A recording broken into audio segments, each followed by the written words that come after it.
Hey everyone, in this video, I'll show you how to turn off Copilot suggestions. Let's get started. First, open the Copilot or the Microsoft Copilot in your app or browser. Next, go to the settings or click the gear icon inside the Copilot panel.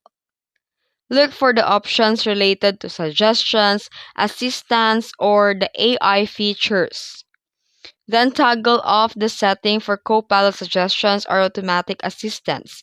Here I'm using the Excel sheet wherein it is connected with the Copilot. And then here in some apps like the Excel or Word, you can go to the options of the Copilot settings and disable the suggestions from there if it's available. And once turned off, Copilot will show or stop showing the automatic suggestions while you work. And that's it. If this video helped you, don't forget to like and subscribe for more tutorials. Thanks for watching.